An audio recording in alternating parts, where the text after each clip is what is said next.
미세먼지는 공기 중에 떠다니는 작은 먼지를 말합니다. 세계적으로 미세먼지를 일컫는 용어는 PM. 눈에 보이지 않을 정도의 작은 물질을 뜻하죠.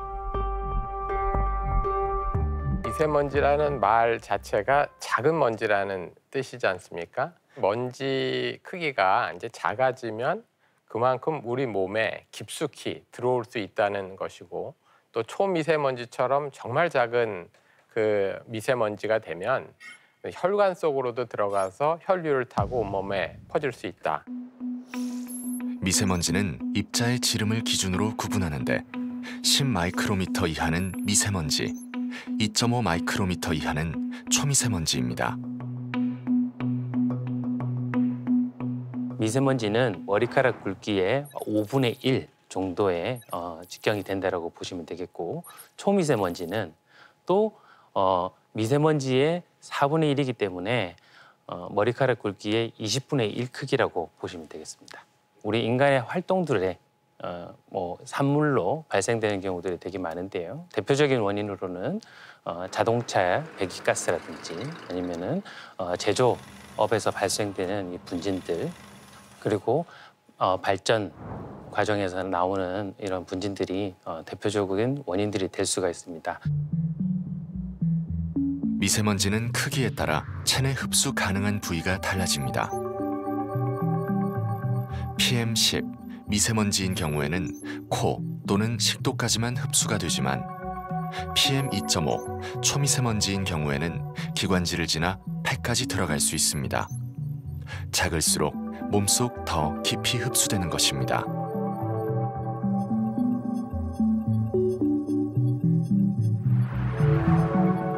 호흡을 통해 우리 몸으로 들어온 초미세먼지는 코에 있는 점막, 코털, 점액, 그리고 기도의 섬모세포 등 호흡기의 방어막을 모두 뚫고 폐 깊숙한 곳에 안착합니다. 폐포까지 침투한 초미세먼지는 염증 반응을 유발하고 각종 폐질환의 요인이 됩니다.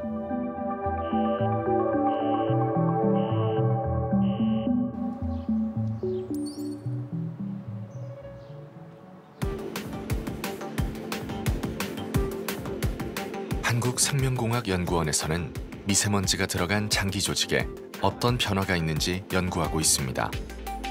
실험쥐를 미세먼지에 노출시킨 후 폐를 관찰한 결과 미세먼지가 호흡을 통해서 1차적으로 폐 안으로 들어오게 되고, 미세먼지를 빨간색으로 형광염색을 한 이후에 저희가 노출을 시켜보면 이 폐혈관을 통해서 미세먼지가 주변 장기로 이동하는 결과를 확인할 수가 있습니다. 또 다른 연구에서는 미세먼지에 노출되면 암 전이가 증가한다는 결과를 얻었습니다. 미세먼지에서 노출된 분이 훨씬 더 많은 암 전이가 폐로 진행이 되고 있는 것을 확인을 할 수 있었고요. 이러한 결과들이 미세먼지가 어떤 성장세포라든가 혈관 투과성에 영향을 줌으로 인해서 훨씬 더 많은 암 전이가 이동된 것이 아닌가라는 그러한 결과를 도출할 수 있었습니다.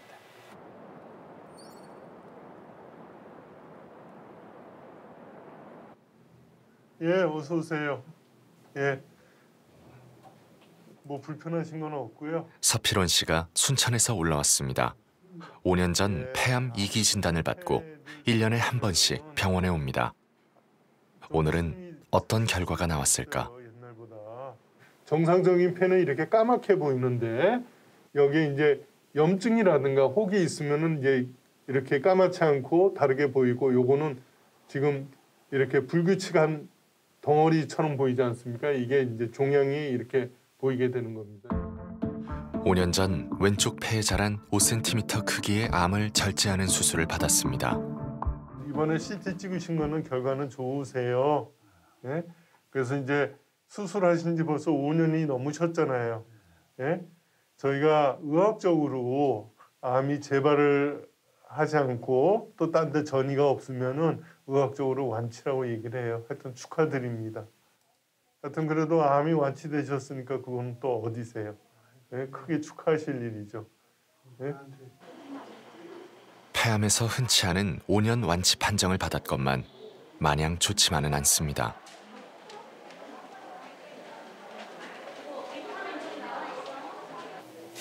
좋지는 않습니다. 좋지는 않아요. 완전 나선 것도 아니고 완쾌된 것도 아니고 좋지도 않네요.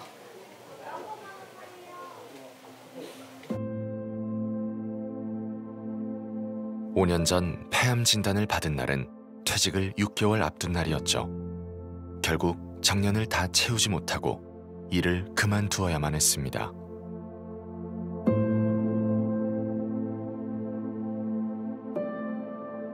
서필원 씨는 30년 가까이 환경미화원으로 일했습니다. 주로 청소차를 담당했고 일은 곧 매연과의 싸움이었습니다. 청소차 하고 도로 청소도 하고 차가 계속 가는 다니고 중간중간 섰다가 쓰레기 실으니까 매일 나올 수밖에 없었어요. 계속 맡았죠. 이 마스크 쓰고 일을 하면요 시커멓게 그 마스크에 까맣게 묻고요 가래를 뱉으면 시커멓고 코로프 막 시커멓게 나오고 그렇습니다. 이 마스크 쓰나 말아야 했어요. 서필원 씨의 폐암은 산업재해로 인정됐습니다. 한평생 함께했던 일로 병든 몸을 얻게 됐다는 사실이 마음을 아프게 합니다.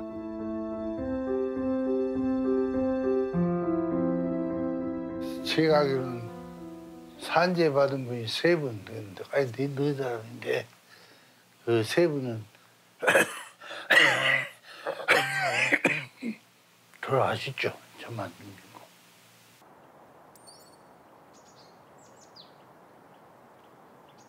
환경미화원들의 작업 환경은 조금씩 변하고 있습니다.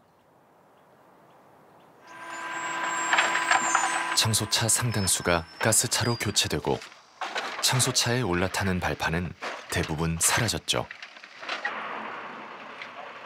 환경미화원 5년 차인 김태민 씨도 처음에는 많은 양의 배기가스를 마셨습니다.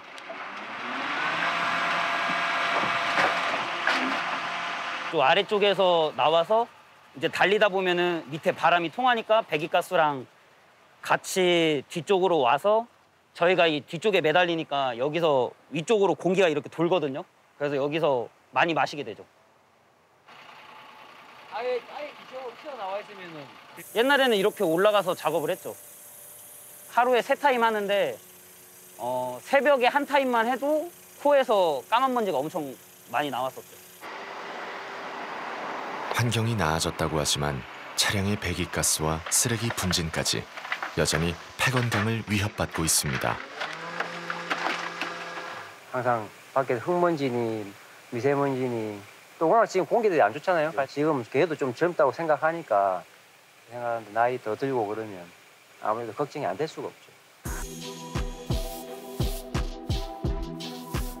2020년 고용노동부 발표에 따르면 환경미화원 19.4%가 폐기능 장애가 있는 것으로 나타났습니다.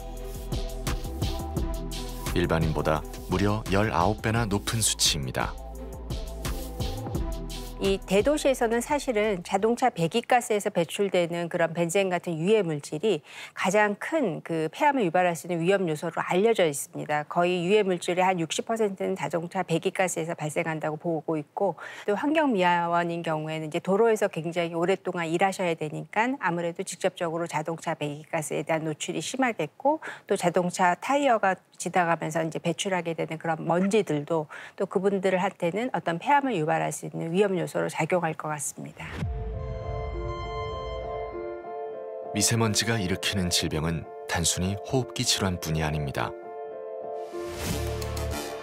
최근 50세 이상 성인 약 1,000명을 대상으로 진행한 국내 연구에서 미세먼지가 뇌를 위축시켜 인지 기능을 떨어뜨린다는 결과가 나왔습니다. 이 연구 결과에서는 이제 대기오염 농도가 높은 이제 지역에 사시는 분들에서는 좀 뇌 위축이 많이 관찰이 됐다라고 말씀을 드릴 수 있을 것 같습니다. 그래서 이렇게 뇌 위축이라고 말씀드리는 거는 이제 대뇌 피질이라는 이제 그런 두께가 조금 얇아지는 이제 그런 걸 얘기를 할 수가 있겠고, 주로 이 노란색, 빨간색으로 된 부위가 뇌 위축이 일어나는 부위라고 생각을 하시면 됩니다. 사고, 계획 등 고등 인지 기능을 담당하는 전두엽과 청각과 시각 정보를 처리하는 측두엽, 그리고 기억을 담당하는 해마의 부피가 감소했습니다. 실제로 지금은 증상은 없지만 뭔가 뇌 안에서 뭔가 변화가 일어나고 있다. 이런 것이 결국에는 인지기능 저하로 이어지고 결국에 경도인지장애 그리고 치매, 알츠하이머병까지 이렇게 연결될 수 있지 않을까 이렇게 지금 생각하고 있습니다. 우울증과의 상관관계 역시 증명되고 있습니다. 최근 한 연구에 따르면 초미세먼지 농도가 높은 날 우울증 환자의 자살 위험이 약 17% 증가한 것으로 나타났습니다. 미세먼지가 뇌에 도달하는 경로는 두 가지입니다. 호흡기로 들어간 미세먼지가 폐에 염증 반응을 일으켜 혈관을 타고 뇌로 들어가는 것이 첫 번째 경로.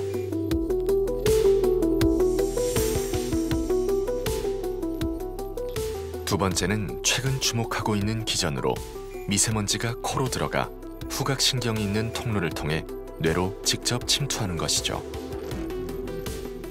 미세먼지가 뇌에까지 영향을 미치는 것은 사실 놀라운 사실이죠. 뇌 세포는 신경 전달이라고 하는 그런 걸 통해서 기능을 하게 되는데 이런 초미세먼지가 신경 전달 물질도 이제 방해하는 것으로 지금 보고되고 있습니다. 우울증 같은 증상도 미세먼지에 많이 노출되면 생길 수 있는 것으로 그렇게 또 연구되고 또 보고되고 있습니다.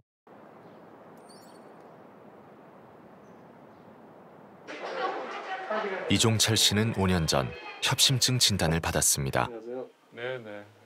어느 날 아침 갑자기 가슴에 뭔가 누르는 듯한 답답한 느낌과 함께 처음 느껴보는 극심한 통증이 찾아왔죠. 2017년도에 그랬을 거예요. 2017년도.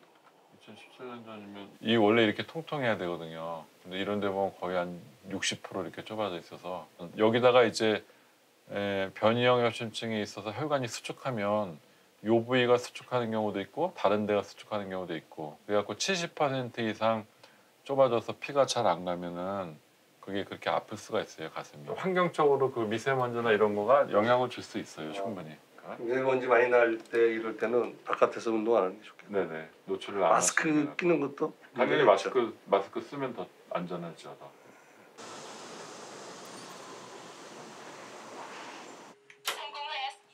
평소에는 잘 관리하며 지내는데 미세먼지 많은 곳에서는 바로 증상이 나타납니다. 실외에 나갔을 때 미세먼지 많이 발생했을 때 이제 운동을 나가면은 처음에는 이제 가슴이 답답하면서 호흡이 약간 곤란하죠. 그러면서 이제는 가슴이 아파와요. 미세먼지가 많은 날 야외 운동을 나가면 어김없이 통증이 시작됩니다. 그럴 때면 반드시 응급약을 먹어야 합니다. 차키에다가 이렇게 케이스에다 넣고 다닙니다. 그래서 이 케이스를 바로 열면은 약이 나와요. 이렇게 이 약을 혀 밑에 녹여 먹으면 즉각 혈관을 확장시키는 응급약이죠. 그럴 때는 뭐 비상약을 안 먹을 수가 없어요. 그때는 하나 갖고는 안 되고 한 2개 정도 먹어줘야 돼요. 호흡기를 따라 폐로 들어간 미세먼지는 폐포를 통해 혈관으로 침투합니다. 미세먼지가 혈관을 타고 이동하면서 염증을 일으키면 혈액의 점도가 높아지고 결국 혈관이 좁아져 다양한 심혈관 질환이 발생하는 것이죠.